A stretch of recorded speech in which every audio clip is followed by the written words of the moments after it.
Hello, this is Reverend Ken Wilcox of the Center for Spiritual Living here in beautiful St. Augustine, Florida.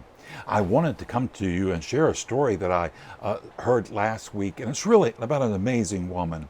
Her name was Pauli Murray, and I think it's actually criminal that didn't know about her until I saw a documentary that's on Amazon Prime.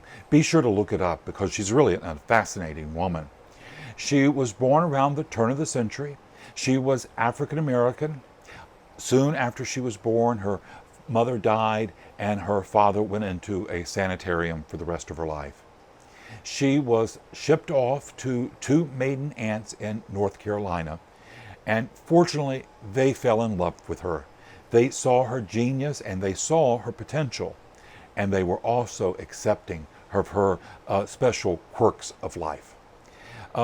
Because they didn't really have anywhere else to take her, they would take her to their schoolroom as they taught class.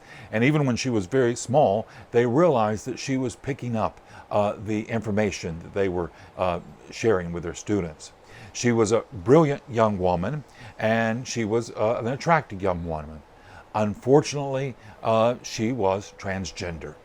Now, I say unfortunately because at that time, no one understood that. There wasn't even language to express what she was feeling.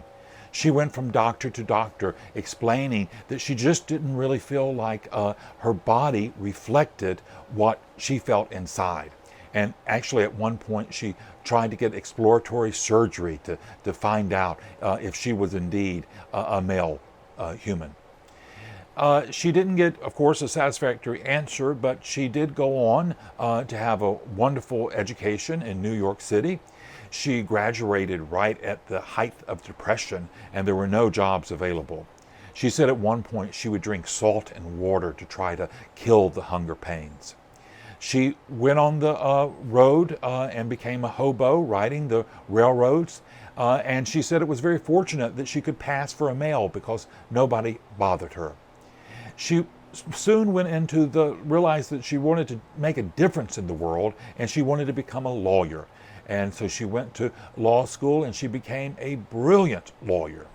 She was able to get a good network of friends. She became good friends with Eleanor Roosevelt when she wrote a letter complaining about Franklin Roosevelt. And she was able to use her skills, legal skills, to come up with powerful legal arguments, first against Jim Crow and later what she called Jane Crow. And in fact, it was her legal theories that Thurgood Marshall used to get separate but equal struck down. And later on, it was her legal theories that Ruth Bader Ginsburg used to get the sexist laws struck down. She lived her life as best she could. She was in a long-term relationship, although she kept that private to herself. And at the end of her life, the last couple of years, she became an Anglican priest because she said that she felt that that was, at the end, the best way to change people's hearts and minds is through spirituality. I think her life is an amazing example for us all, how not to accept limitations. None of us needs to accept any barrier we have in life, whether it's our sex or our age or our skin color. We are here to be bright lights of God's possibilities. And you plus God equals an answer to every problem. And you don't have to convince anybody but yourself that you have what you need to get through life brilliantly, wonderfully, joyfully, and to make the world a better place for your having been in it. It's what we've been called to do, and we can do it. Spirit is on our side. This is the truth in your life today. It's the truth in mine, and so it is. Thank you for joining us today. If you would like to help support the Center for Spiritual Living, you can by texting a donation to us.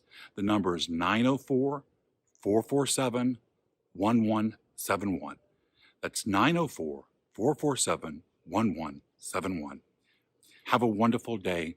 Now, go be the miracle God is calling you to be. This is Reverend Ken. Until we see each other again, many blessings.